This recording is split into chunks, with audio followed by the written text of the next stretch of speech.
She tells him, ooh, love, no one's ever gonna hurt you, love. I'm gonna give you all of my love. Nobody matters like you. Alright guys, so we already talked about Sword Art Online. Now we're going to find out how much Sword Art Online would cost. And apparently, it's wondering, is Sword Art Online the most expensive game ever? So we're going to figure this out. It's finally happening. Today, I get to enter a true virtual world for the very first time. Headset on, link start!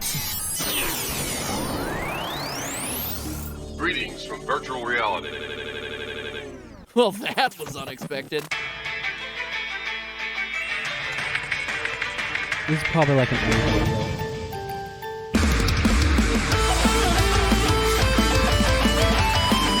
I didn't know they did one.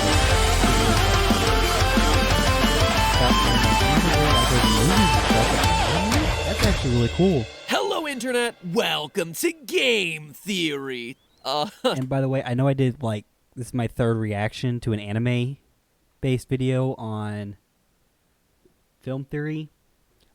But the thing is that before, like when I did my first one, I found that video by accident. Like it was recommended to me, and I was like, I'm gonna save this and do this as a actual video for you guys. Give you guys my genuine reaction to this, because this is really cool. I mean, I watched like their regular stuff when it came to, well, pretty much everything. Like, superheroes and stuff. I really love superhero movies and stuff like that. So, just this, it's like on a different level. So let's go ahead and continue.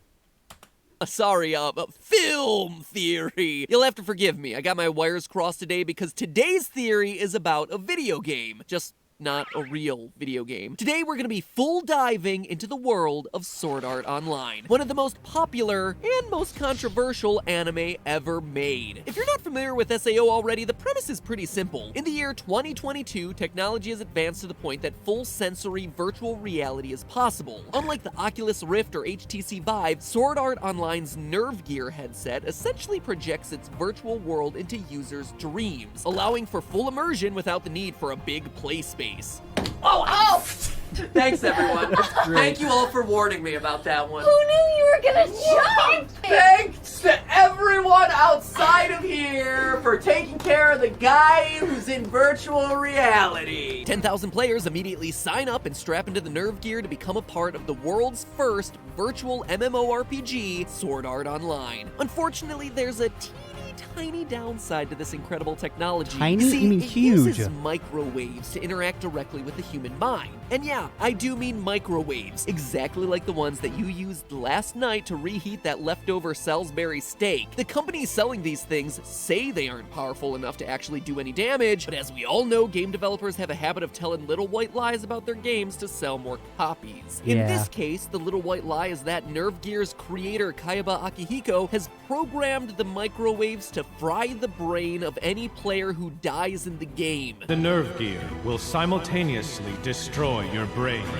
as well as any player whose family tries to remove their helmet in the real world. So yeah, definitely understand why they wanted to leave that gameplay feature off the box art. Anyway, throw in some tentacles and incest and you've got yourself one of the most famous what? and Incest. I want to tell you guys this. I kind of stopped watching Sword Art Online after it slowed down, because I was like, I already talked about it. So basically, it starts off really good and strong, you know, telling you about, like, you know, what the rules are, and how if you die in the game, you die in real life because it'll fry your brain. And if someone tries taking the helmet off, well, it'll fry your brain and you'll die. The only way to get out is to beat the game. But when was there incest in it? Because it kind of slowed down, so I stopped watching it because I was like, well, they're not rushing. Like, the thing is, they have to hurry up. And they're like, oh, I'm going to stop here and do this for, like, 30 episodes. I don't remember there being incest at all. Maybe I wasn't paying attention that well. infamous animes of all time. Now, we've just entered 2018, meaning that the launch of SAO in Okay, so this is actually pretty old because it's now 2020 and I'm reacting to this. 2022 is only I'm 4 not. years away. In other words, I'm if I have keeping any up with hopes of becoming an times. in-game sword master with a fidget spinner on my outfit, as if I needed to give people more reason to hate this show, development needs to start now, and companies need to know how much would all of this cost to make. Creating fully immersive VR worlds is already happening, so by looking at current technology and trends in game development, we can Hey, reach wait. a fairly close to know how much would all of this cost to make. Creating fully immersive VR worlds is already happening, so by looking This guy over here is wearing the same kind of headphones I'm wearing, and they're really comfy. I got them at GameStop, and they're nice. at current technology and trends in game development, we can reach a fairly close approximation of what it would take to throw a game like SAO together. And let me tell ya, building the world's first ever virtual reality massively multiplayer online game ain't gonna be cheap. So with that, I've got one thing to say to you. Let's win! We can actually knock one of the hardest numbers out of the way immediately, the research and development cost of the Nerve Gear. In Volume 10, Chapter 2 of the light novels the anime is based on, it's shown that Kayaba Akihiko, the genius creator of SAO and the Nerve Gear, was paid 100 million yen in 2013, which translates to a little over $1 million at the time. Canonically, Nice the job, development of man. both the game You and paid the a good headset bit. took 10 years. So with some simple math, we can see that the base cost of the game is at least $10 million for this one guy alone. And sure, that might seem like an egregious amount of money to pay one guy, but remember, Akihiko's job, aside from overseeing development, was to create the cutting-edge Nerve Gear hardware to run the game and the complex AI programs that drive it. Some of which, like lovable sacrificial cinnamon roll Yui, are close to being fully sentient. So while his salary is indeed expensive as all get out, he definitely earns it based off of his innovative technology. Yeah, Now that's a lot of obviously work. you can't make a game this complex with just one person. It takes a whole team of developers. Unfortunately, neither the books nor the anime provide any hard numbers on the size of SAO's development staff, so even knowing the average salary of a game developer So why don't you just take a big company that does a lot of VR-based games and find out the average, like their team size for any average VR game? Because in business reports, they usually go ahead and throw in like how many people worked on certain games. And if you just go by that number, you can find out how many people worked on, say, you know, virtual reality, and just use that. And then just increase it because you want to get it out faster, and you need a lot more work done. we can't really determine anything conclusive based on that. Instead, we're gonna need to work backwards by looking at the world of SAO itself and figuring out what it would cost to build something of its scale based on the production costs of other games. And with this, like, if this was like an actual video game, it looks like they're also using ray tracing, which would, back in 2018, I don't know a lot of games that had it. I know consoles didn't have any ray tracing, but you could get it for computer games, and it was not only really amazing, but it was also expensive for games to do that. Games. Now, as an MMORPG, sorry, this is film theory, I can't take for granted that you know what that means. An MMORPG is short for massively multiplayer online role-playing game. Basically, that amounts to a living, breathing online world with tens of thousands of players each taking on a different character. And as an online game, it's gonna have a lot of unavoidable upfront costs before any content can even be made for it. Writing network code, running servers, programming the game's engine and AI behaviors all cost money. Now, most game studios are pretty tight-lipped about their budget breakdowns, but fortunately for us, those costs don't tend to fluctuate very much between titles, and are thus fairly easy to predict. By comparing the reported budgets of other MMORPGs like World of Warcraft, Destiny, and Star Wars The Old Republic to single-player sandbox Pretty good games of games, similar pretty good scale games. that released at the same time, we can ballpark those MMO-specific costs to somewhere between $10 and $30 million.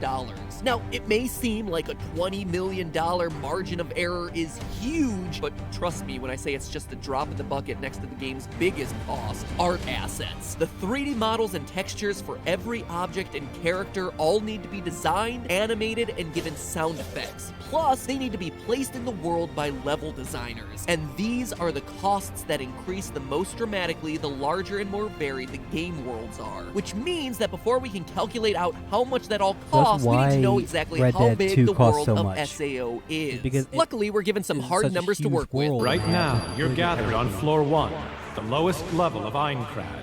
If you can get through the dungeon and defeat the boss, you may advance to the next floor.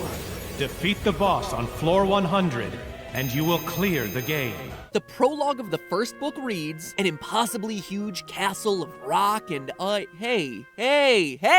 What are you looking at? The important information is over here. We're doing the math now, and nothing, not even that lolly on the other page, is sexier than math, okay? Eyes on the prize, guys.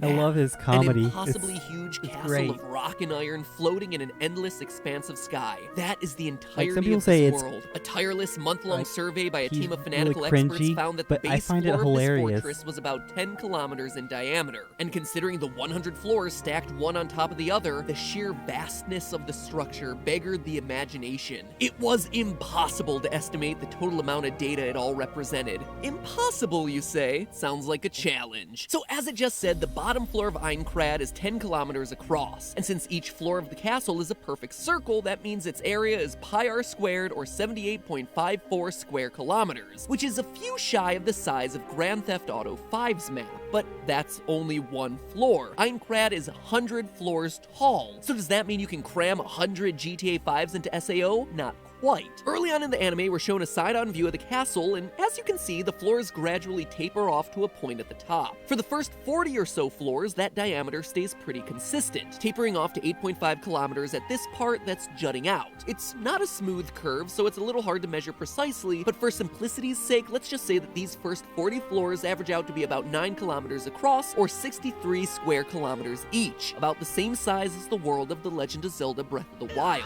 meaning that the total area of these Alright, that's floors not combined unreasonable. is a whopping 2,520 square kilometers, which is more than twice the size of Los Angeles. After this first chunk, the castle thins out substantially, so the next 28 floors only average about 6.5 kilometers in diameter, meaning that each floor is only 33 square kilometers in area, a little smaller than the size of Skyrim. Adding all those together, this block's total size is 924 square kilometers. The 27 floors after that get even smaller, tapering off to just 3 kilometers across the top, with an average diameter of just over 4 km between them, an area of just under 13 square kilometers, or 1.5 times the size of Fallout 4's world, and a total area of 344 square kilometers. Finally, the last 5 floors of the tower are much more elevated and defined, so we can get an exact measurement for all of those areas, which adds up to 9.2 square kilometers in total, which means that altogether the total landmass present in the game of SAO is an absolutely ridiculous 3,797 square kilometers. That is bigger than some countries. 28 countries to be exact. It would be the 11th largest city in the world. But surprisingly, that wouldn't make Wait, it the hold on. largest. I wanna know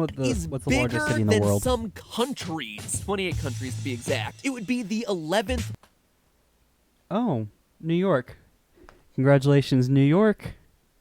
Because you also have a huge population of over... Wait, New York Metro has 17 million? Jesus. Okay, well, let's just go ahead and never move there.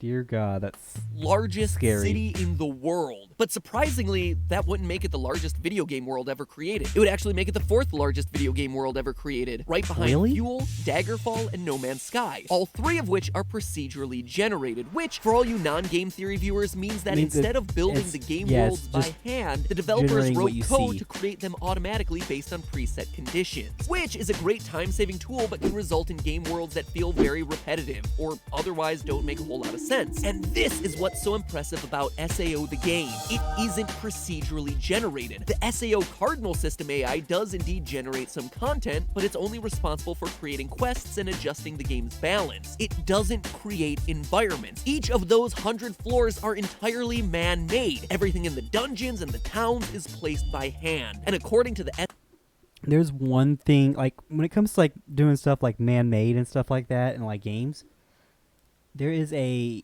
talked about this on my other channel.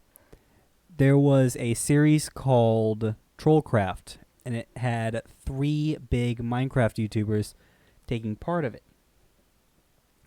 It's Sunday, Captain Sparkles, and Craner. And no joke, that entire world was handmade. They had a team of builders work on it. And not only was the map huge because they never saw the entire thing, but the thing was, I guarantee you it took them a long time. Because it had to be a custom map because there are 3 people playing it, and they need everything to be perfect. Especially if they're doing trolls and stuff with mod Minecraft, you need as much materials as you can.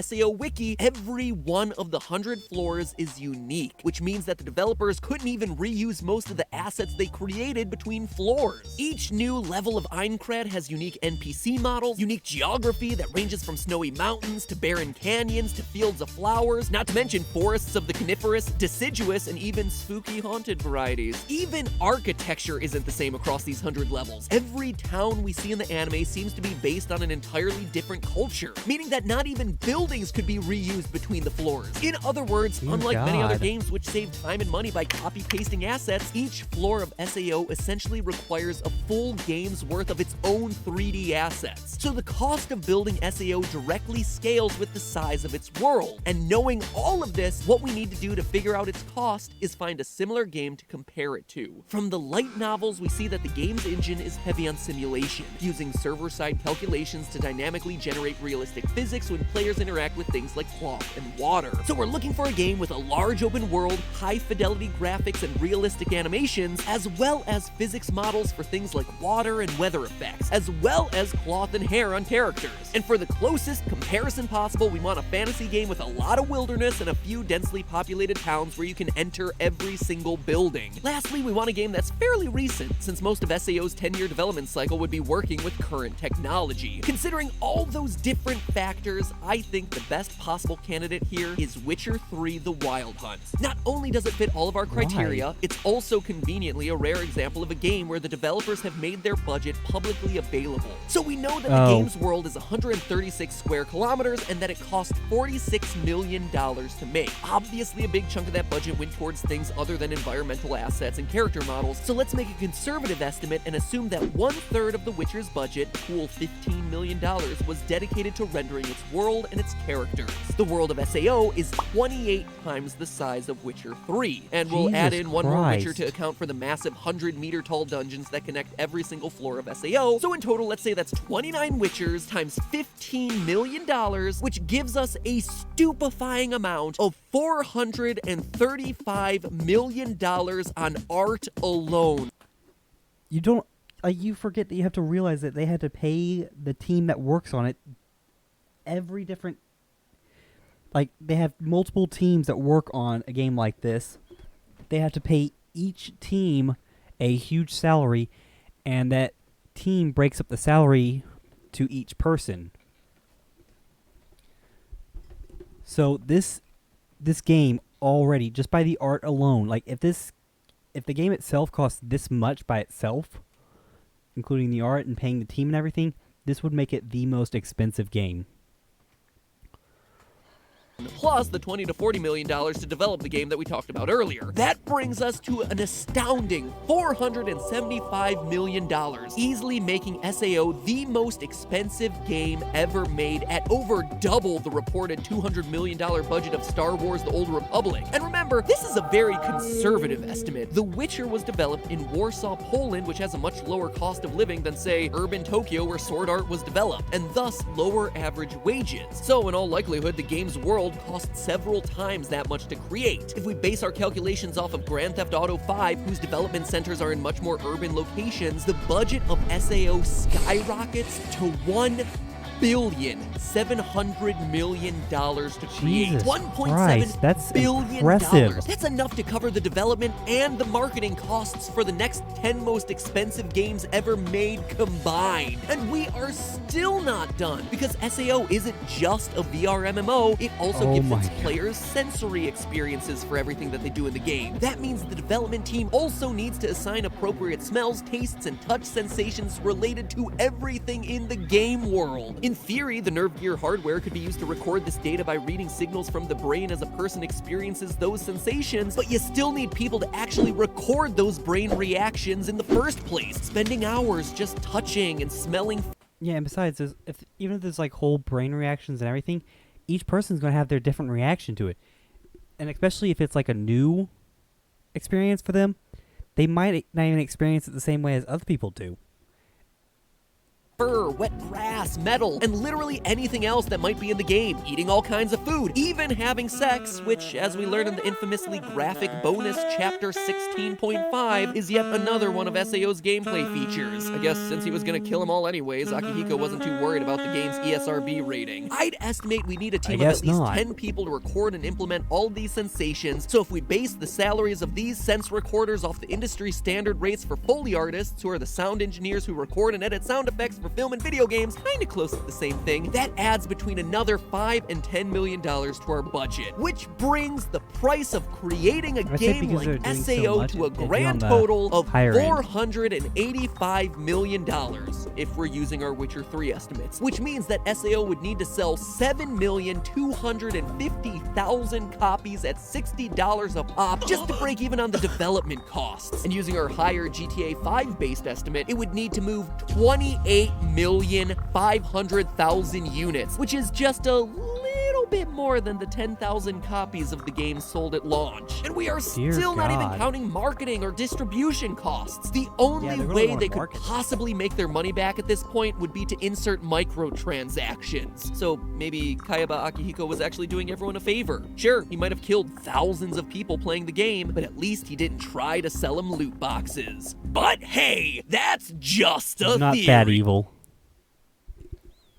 Alright, so guys, with this whole video that just now came to a conclusion, it's time for our famous comment question of the day. And this one's going to be an alright one. I mean, it's not perfect, it's just a generic one. So because Sword Art Online is based off of a video game, well, it takes place as a video game, go ahead and comment down below, what is your guys' favorite video game? Also, thanks for watching till the end. If you go ahead, hit that like button, tells me whether or not you liked it. Go ahead and subscribe if you're new to the channel. I create content like this daily. I know this is more of a reaction thing. I do create some of my own content with my own thoughts and stuff based on different types of anime.